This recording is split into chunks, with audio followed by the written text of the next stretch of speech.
vou falar sobre a segunda parte, né, onde o professor Jorge começou a falar um pouquinho sobre a resposta imunológica à infecção. Hoje eu vou falar um pouquinho mais e a gente pode discutir, né? A minha apresentação está curtinha, então tem um tempinho para a gente tirar dúvida e tal. Espero que tenham dúvida. Então, o reconhecimento inato da infecção, né, imunológico, do sistema imuninato, imunológico, ele se dá basicamente por duas vias, né? Por elementos solúveis de reconhecimento, que a gente vai comentar daqui a pouco para o sistema complemento. E ele também se dá por células que são chamadas sentinelas do sistema imune.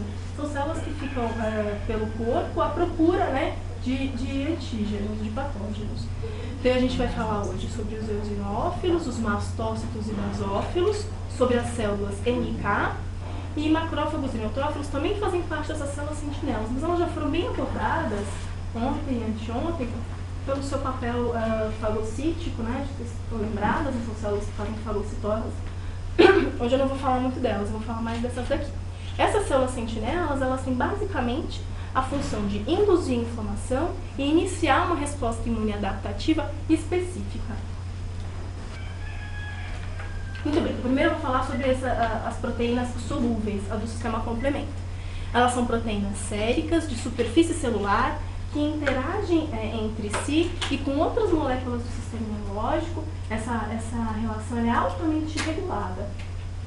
E ela tem três funções básicas principais, né? A opsonização, o estímulo da inflamação e elas também induzem alívio.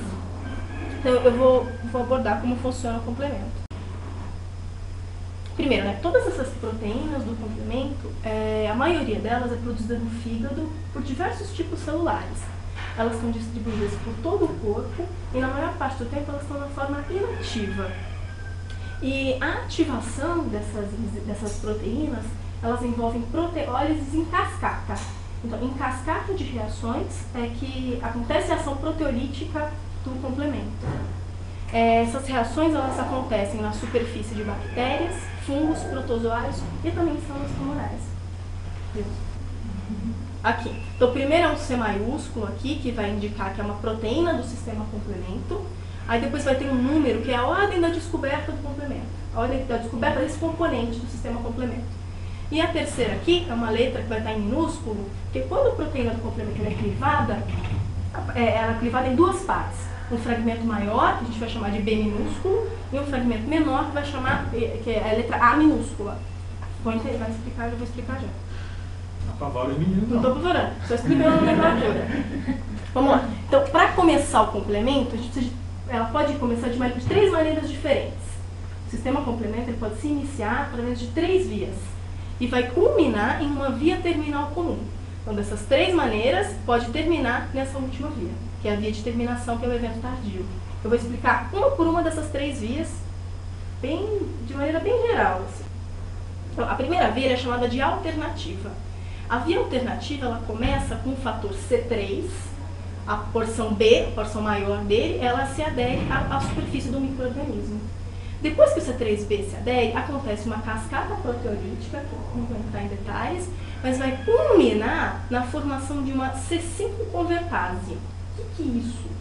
Esse complexo ele é capaz de clivar a C5, que é uma outra proteína do complemento. Essa é a parte que importa, na verdade, né? Então, toda essa cascata proteolítica, ela vai dar origem a esse complexo que é capaz de clivar a proteína C5.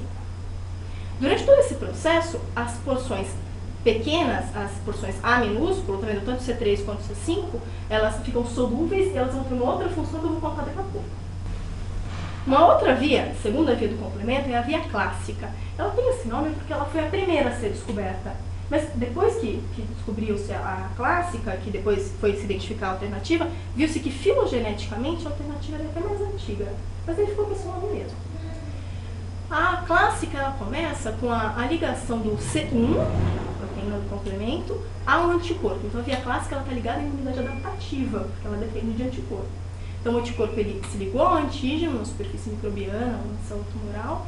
C1 se adere ao anticorpo, cliva C4 e C2, uma cascata de eventos que culminam em quem? Na C5 convertase. A mesma daqui. Ok? A terceira via é a via das lectinas. Foi a última a ser descoberta. Ela se inicia com uma proteína ligadora de manose, chama MBL. Essa MBL ela tem afinidade por manose, que é um açúcar que é comumente presente em superfície microbiana.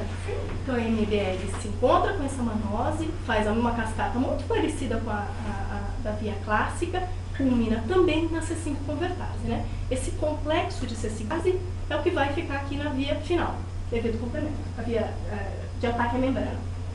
Então como funciona? Essa C5 convertase está aqui, aderida à membrana, ela é muito atraída, ela atrai C6 e C7.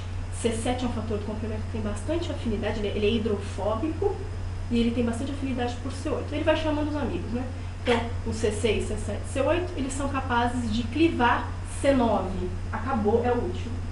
Aí uma porção de C9s, eles formam um túnel na célula, como se fosse um poro, e assim fica capaz de entrar água dentro da célula provocando a célula estoura. Entenderam? Faz só assim. Obrigada. Muito bem. Então, para voltar, as três funções do complemento. Então, a primeira função eu acabei de explicar, né? Então, faz a C5 convertase, aí tem C5, C6, C7, um monte de 9, e aí forma o poro, e o micro-organismo ele sofre lise.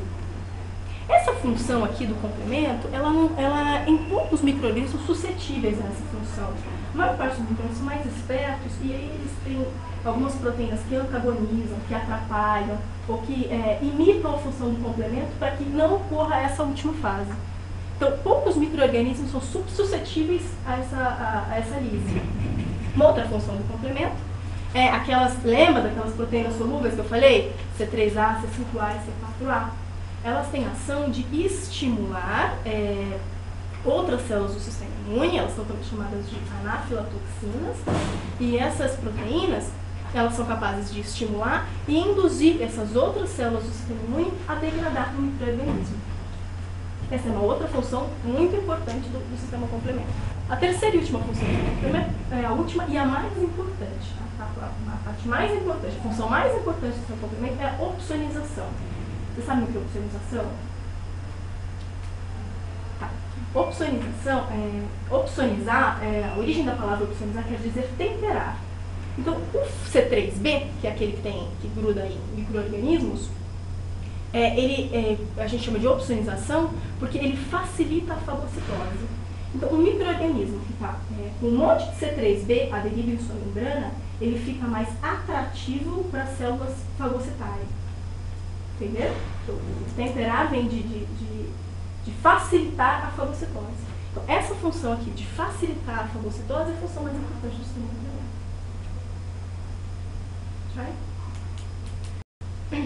Muito bem, agora eu vou falar daquelas outras células. Então, a gente falou agora da parte solúvel, que o sistema complemento tem outras proteínas solúveis também são importantes, o sistema imuninato, a gente falou da principal para o complemento. Agora eu vou falar um pouco das células sentinelas. A primeira que eu vou falar é a célula natural killer.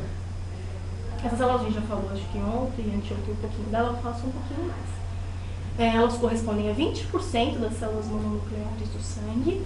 E o que elas fazem? Elas reconhecem células infectadas, células estressadas, células tumorais, e elas induzem a inflamação ou elas podem diretamente destruir essas células. Essa natural killer também ela é uma importante fonte de interferon gama. Tá. Interferon gama é aquela citocina que é fundamental para a ação do macrófago. Macrófago é a principal célula que faz fagocitose. E o interferon gama é a principal citocina que estimula o macrófago a trabalhar. E a célula natural killer é uma fonte importante de interferon gama que vai ajudar o macrófago a terminar com a inflamação. Muito bem. A ANK ela é ativada ou inibida pela ligação de MHC1 e receptores. Então, o MHC é o complexo de histocompatibilidade. O que é isso? Toda célula nucleada tem esse MHC, acho que foi dito ontem, tá? O MHC é como se fosse uma vitrine, um espelho de tudo que a célula está produzindo. Então, tudo que ela produz, ela chega à sua membrana e mostra, e fica disponível nesse MHC. O MHC é como se fosse o RG da célula. A célula NK, ela vem, se aproxima dessa célula-alvo, que ela quer investigar, e ela tem que ver o MHC expresso. Se ela não vê, ela provoca a lise dessa célula. ok? Ela também tem receptores inibidores, ativadores, outros receptores que não tem detalhes, mas basicamente eles funcionam assim. Se eles reconhecem a célula, se eles reconhecem o MHC próprio, automaticamente a célula não lisa essa célula-alvo. Tem um desenho melhor do que a minha mão aqui. Esse aqui. Então aqui o exemplo aqui de baixo, né? Então aqui a gente tem a célula NK e uma célula-alvo. Se a célula-alvo ela não apresenta o MHC, a célula NK ela faz a lise dessa célula. E outros receptores inibidores ativadores, ok?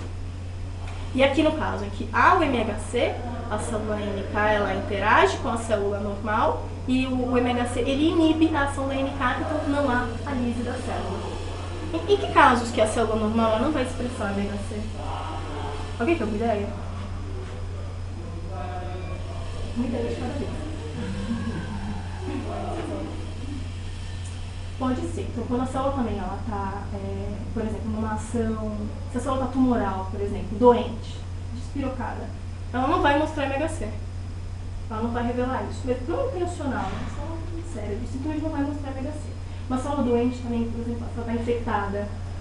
Mais para frente na imunidade adaptativa, vocês vão ver que o MHC ele também expressa tudo que a célula está produzindo, inclusive vírus, se ela está infectada. Tem um outro tipo de linfócito que mata essa célula, que lisa essa célula se ela está com esse vírus. E alguns vírus fazem com que o MHC seja endocitado, que não apareça na membrana. Então, nesses casos, tumorais, doente, né, ou infectada por algum micro-organismo, ela deixa de expressar o MHC. E ainda bem que a gente tem a NK, porque a NK vai fazer a lisa dessa célula. Ok? Um outro grupo de células são os mastócitos e basófilos. Essas duas células elas têm origens mieloides distintas. Entretanto, a estrutura e a função dessas duas células são muito parecidas. Elas são ativadas por receptores de anticorpos, não vou falar hoje porque é da imunidade adaptativa, e ou por anafilatoxinas. Lembra delas? C5A, C4A e C3A. São aqueles fragmentos que sobravam no sistema complemento. Então, elas são ativadas por esses fatores do complemento. Qual que é a função dessas células? Elas liberam mediadores químicos envolvidos em respostas alérgicas, principalmente a histamina. E elas também são uma grande fonte de IL-4, IL-5, IL-6, IL-13 e IL. Essa porção de citocinas, elas quando liberadas por esses tipos celulares, elas têm a função de produzir, de estimular um certo subtipo de linfócito, que vai ter uma ação antialérgica, principalmente. Então aqui tem uma foto do mastócito e do basófilo, são muito parecidos. Eosinófilos, tá acabando. Os eosinófilos eles correspondem a quase 2% dos leucócitos circulantes. Eles são maturados e ativados por uma outra interleucina, que é a interleucina 5. A função dos eosinófilos, eles liberam mediadores químicos também, assim como os mastócitos e os basófilos, mas o principal mediador químico é a proteína básica principal. Essa proteína básica principal ela tem ação contra parasitas, principalmente contra helmintos, onde ele age diretamente contra esse parasita. Além disso, os eosinófilos também são fonte de IL-5. E essa IL-5 também é importante para ativar e definir uma outra população de linfócitos, que eu vou ver mais para frente. Então, para relembrar, o que a gente acabou de ver? A gente viu que o reconhecimento do sistema imuninato ele se dá por células sentinelas e por proteínas solúveis em fase do complemento. O sistema complemento é composto por proteínas séricas, que tem o principal objetivo de opsonizar, tornar o micro-organismo mais suscetível à fagocitose. A gente também viu que células NK, as natural killer, são importantes para combater patógenos intracelulares, tumores, e são uma importante fonte de interferon gama, que é o que uma prófilo precisa para fagocitar. E a gente também viu que basófilos, mastócitos e eosinófilos são granulócitos, importantes para a resposta alérgica e principalmente antiparasitária. Chegou bem na hora. Alguma dúvida?